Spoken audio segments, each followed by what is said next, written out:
मेरे प्रिय भाई और बहनों, पवित्र रक्ताभिषेक की ये प्रार्थना आपके लिए अनुग्रह का माध्यम बने, मैं प्रार्थना करता हूं। आपने देखा होगा कि इस कार्यक्रम के प्रारंभ में टाइटल सॉन्ग में हमने प्रभु के दुख भोग के दृश्य दिए हैं। प्रभु के ऊपर जो अत्याचार हुआ था उनके दृश्य दिए हैं। कोड़े वसाए जाते हैं उसका दृश्य है। यीशु क्रूस ढोते हैं उसका दृश्य है। क्रूस पर टोके जाते हैं उसका दृश्य है। क्रूस पर तड़प तड़प कर मर जाते हैं इसका दृश्य है। प्रभु यीशु का दुख भोग हमारे लिए एक बहुत बड़ा संदेश है। क्या संदेश हमें मिलता है, हम इस पर मनन करेंगे। आप पढ़ेंगे इस्यास नबी के ग्रंथ के अध्याय 53 वाक्य 10 में, वहां लिखा हुआ है, प्रभु ने चाहा कि वह दुख से रौंदा जाए।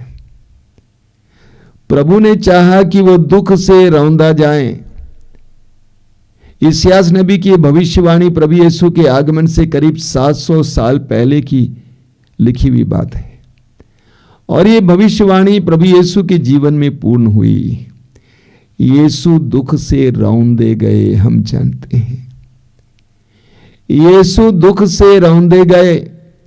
वे सामाजिक रूप से रौंदे गए। उनका उपहास किया गया, उनको अपमानित किया गया, उनका तिरस्कार किया गया। लोगों ने पुकार कर कहा कि इसे क्रूस दीजिए। लोगों के द्वारा तिरस्कृत किए गए, अपमानित किए गए, क्रूस पर टोके गए, नंगे किए गए, दो डाकुओं के बीच टांग कर उनको एक महा अपराधी के रूप में रखा गया, दिखाया गया।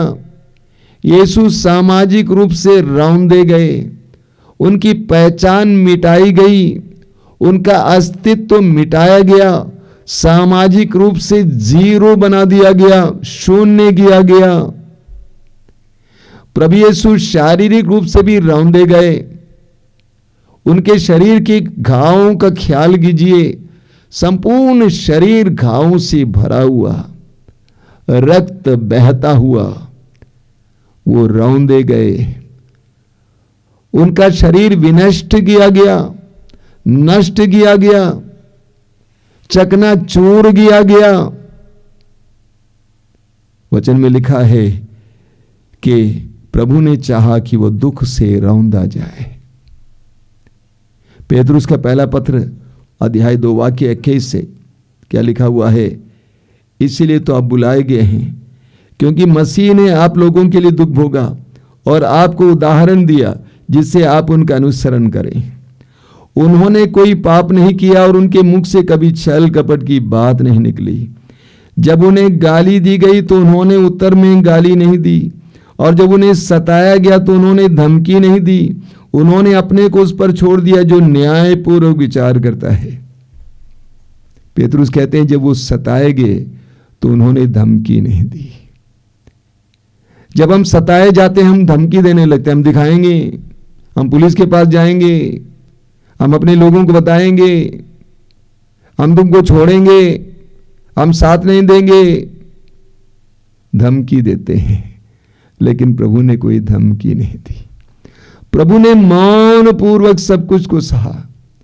वास्तव में प्रभु यीशु ने 3 साल घूम घूम कर जितना सुसमाचार का प्रचार किया, मैं सोचता हूं उससे भी सशक्त प्रचार अपने मौन के द्वारा किया। सतावट के समय, अत्याचार के समय प्रभु यीशु का मौन अपने में एक बहुत बड़ी शिक्षा है, एक बहुत बड़ा प्रचार है। आज हमारे जीवन में दुख पीड़ाएं आती हैं तो हमारी क्या प्रतिक्रिया है?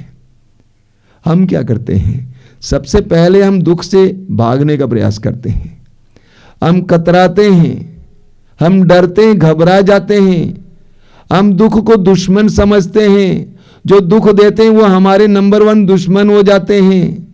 परिवार टूट रहे हैं, पति पत्नी आपस में एक दूसरे को सह नहीं पाते हैं, चिल्लाते हैं, झगड़ते हैं, अशांति लाते हैं। क्यों?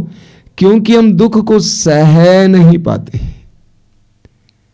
प्रभु यीशु ने हमारे आगे दुख सहकर हमारे लिए एक बहुत बड़ा उदाहरण दिया। पेतरुस ने अभी भी आपको सुनाया, हमारे लिए एक बहुत बड़ा उदाहरण।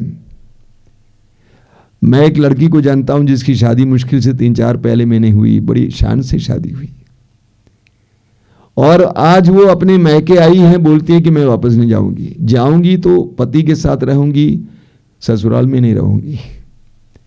मैंने कहा बेटा ऐसा नहीं है, आपको जाना होगा। कहती है कि मैं सास ससुर के साथ नहीं रहूंगी। पढ़ी लिखी है, बाइबल पढ़ती है, लोगों को समझाती है। ये तो हमारी समस्या है। क्रूस चूमते हैं, क्रूस का चिन्ह बनाते हैं, क्रूस के बारे में बताते हैं, लेकिन क्रूस पर मरे उस प्रभु के उस दुख भोग के रहस्य को अभी तक समझ नहीं पाए, उसको अपना नहीं पाते हैं, उसको अपना नहीं पाते हैं। हमारे अंदर स्वीकार करने की शक्ति नहीं है, सहन शक्ति नहीं है। कितने परिवार सहन शक्ति के अभाव में टूट जाते हैं, सिर्फ इसलिए कि सहन शक्ति नहीं है। सहन शक्ति होती तो परिवार बच जाते, लेकिन सहन शक्ति की कमी इसलिए टूट जाते हैं। जब उनको समझाया जाता है वे कहते हैं कि मेरी कोई गलती नहीं है, गलती उसकी है, मैं क्यों माफी मांगूं, मैं क्यों दबूं, वो गलती करे और मैं सताई जाऊं या सताए जाऊं, ये कोई बात होती है? देखिए पेतरुस क्या कहते हैं, पेतरुस का पहला पत्र अध्याय 2 उसके वाक्य 20 में, वहां पे पेतरुस क्या कहते हैं, यदि अच्छी तरह काम करने के बाद भी आपको दुख भोगना पड़ता है और आप उसे धैर्य से सहते हैं तो यह ईश्वर की दृष्टि में पुण्य कर्म है। एक बार और पढ़ना चाहता हूं, यदि अच्छी तरह काम करने के बाद भी आपको दुख भोगना पड़ता है और आप उसे धैर्य से सहते हैं तो यह ईश्वर की दृष्टि में पुण्य कर्म है। आप में कोई कमी नहीं है, आपने कोई गलती नहीं की है, आपने सिर्फ अच्छा ही किया है। इसके बावजूद आपको दुख सहना पड़ता है और आप उसको धैर्य से सहते हैं। पेतरुस कहते हैं ये ईश्वर की दृष्टि में पुण्य कर्म है। हमारी समस्या है कि हम लोग सिर्फ सुख चाहते हैं, दुख नहीं चाहते। जब तक पति अच्छा है, अच्छा व्यवहार है तो ठीक है, अच्छा है, पत्नी अच्छी, अच्छा व्यवहार है, अच्छी है। जहां दुख आ जाता है हम उससे कतराते हैं, हम केवल सुख चाहते हैं, दुख नहीं चाहते हैं। ऐसा होता नहीं है। बिना गुड फ्राइडे का ईस्टर नहीं होता है, बिना पुण्य शुक्रवार के पुनरुत्थान नहीं होता है, बिना क्रूस का क्रिस्त नहीं होता है, बिना रात के दिन नहीं होता है।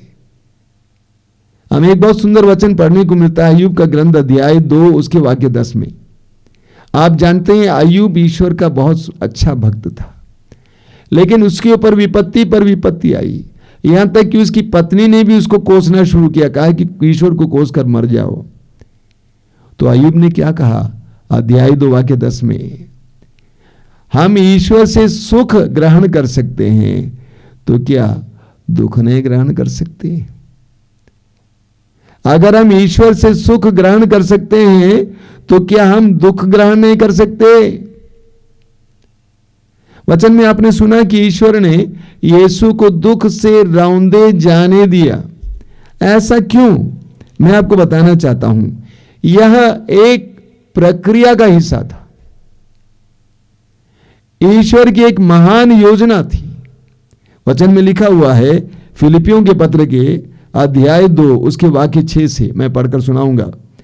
वह वास्तव में ईश्वर थे और उनको पूरा अधिकार था कि वह ईश्वर की बराबरी करें, फिर भी उन्होंने दास का रूप धारण कर तथा मनुष्यों के समान बनकर अपने को दीन बना लिया। आगे, और उन्होंने मनुष्यों का रूप धारण करने के बाद मरण तक, क्रूस के मरण तक आज्ञाकारी बनकर अपने को और भी दीन बना लिया। इसलिए ईश्वर ने उन्हें महान बनाया और उनको वह नाम प्रदान किया जो सब नामों में श्रेष्ठ है।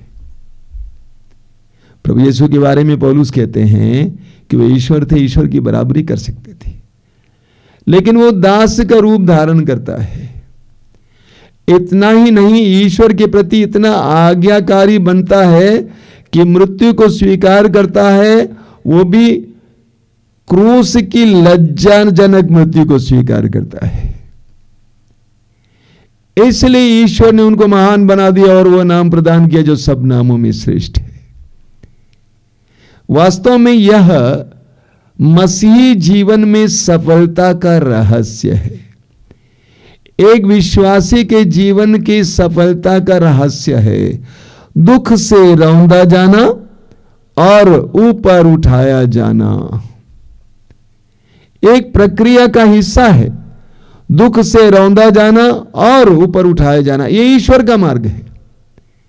ईश्वर यही करता है, यही चाहता है कि हम दुख से रौंदे जाएं, हम परेशानियों से गुजरें, लेकिन बाद में हम ऊपर उठाए जाएं। प्रभु यीशु को सुनिए, लूकास का सुसमाचार अध्याय 18 वाक्य 14, बहुत जबरदस्त वचन है। वहां प्रभु कहते हैं, जो अपने आप को बड़ा मानता है वो छोटा बनाया जाएगा। जो अपने आप को बड़ा मानता है वो छोटा बनाया जाएगा, और जो अपने आप को छोटा मानता है वो बड़ा बनाया जाएगा। ईश्वर हमारे साथ भी ऐसा ही करता है। जब मैं छोटा लड़का था उस समय अंग्रेजी में नॉन डिटेल में एक कहानी पढ़ा था। उसका शीर्षक था शी स्टूप्स टू कॉन्कर। एक जवान लड़की, युवती का उदाहरण है, वो अपने पति को जीतने के लिए झुकती है। पति को जीतने के लिए वो झुकती है ताकि वो पति को जीत सके। पेतरुस का पहला पत्र उसके अध्याय 5 वाक्य 6 में पेतरुस से ही हमें समझाते हैं। पेतरुस का पहला पत्र उसके अध्याय 5 वाक्य 6 में पेतरुस क्या कहते हैं, आप शक्तिशाली ईश्वर के सामने विनम्र बने रहें। आप शक्तिशाली ईश्वर के सामने विनम्र बने रहें, जिससे वो आपको उपयुक्त समय में ऊपर उठाए। पेतरुस कहते हैं कि आप जिस ईश्वर पर विश्वास करते हैं वह शक्तिशाली है, इसलिए विनम्र बने रहें और समय आने पर वो आपको ऊपर उठाएगा। समय आने पर वो आपको ऊपर उठाएगा। मेरे बचपन में जब किसी से लड़ने के बाद मैं हार जाता था, कभी कभी हारता था, अक्सर हारता ही था, तो मुझसे मेरी मां कहा करती थी, बेटा जो पक्ष कमजोर है, जो पक्ष हारा हुआ है, ईश्वर उसके साथ है। ईश्वर तुम्हारे साथ है क्योंकि तू हार गया है। पूरी बाइबल इस बात का प्रमाण है कि ईश्वर दुर्बलों को साथ देता है, उसके पक्ष में है। बार बार वचन में आपको पढ़ने को मिलता है। इसलिए पेतरुस कहते हैं, आप शक्तिशान के सामने, सर्वशक्तिमान ईश्वर के सामने विनम्र बने रहे, ताकि समय आने पर वो आपको ऊपर उठाए। मेरे प्रिय भाई और बहनों, प्रभु ईश्वर हमारे जीवन में बड़े बड़े चिन्ह और चमत्कार प्रकट करना चाहते हैं। हमारे जीवन में बड़े बड़े चिन्ह और चमत्कार प्रकट करना चाहते हैं और हमें महान बनाना चाहते हैं। लेकिन उसके लिए जैसे प्रभु यीशु रौंदे गए, दुख से होकर गुजरे, उसी तरह आपको भी दुख से होकर गुजरना है। आज कितने ही परिवार जो टूटे फूटे पड़े हैं, अगर हमारे अंदर सहन शक्ति होती, हमने प्रभु के दुख भोग पर मनन चिंतन किया होता और हम सहने के लिए तैयार होते, तो नहीं टूटते। कितने ही दंपति एक नारकीय जीवन जी रहे हैं, तलाक देने के बाद अलग थलग जीवन जी रहे हैं, संतुष्टि नहीं है, शांति नहीं है, चैन नहीं है। काश हमारे अंदर सहन शक्ति होती, हम प्रभु के सामने नम्र बने रहते, यीशु की तरह रौंदे जाने के लिए तैयार होते, तो हम भी ऊपर उठाए जाते।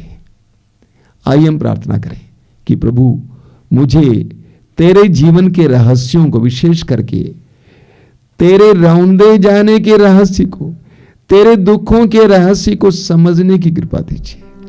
मुझे भी सहन शक्ति दीजिए ताकि मैं भी मौन रहूं, धमकी ना दूं, झगड़ा ना करूं, मौन होकर स्वीकार करूं जिस तरह तूने स्वीकार किया। प्रभु यीशु मुझे सहन शक्ति का वरदान दीजिए। संसार में मुझे ढेर सारे लोगों से दुख सहना पड़ता है, उन सारे दुखों के सामने तेरे दुख को याद करते हुए, तेरे महान शक्ति पर भरोसा रखते हुए विनम्र बने रहने, मौन बने रहने, धैर्य से सहने की शक्ति दीजिए। प्रार्थना कीजिए, प्रार्थना कीजिए।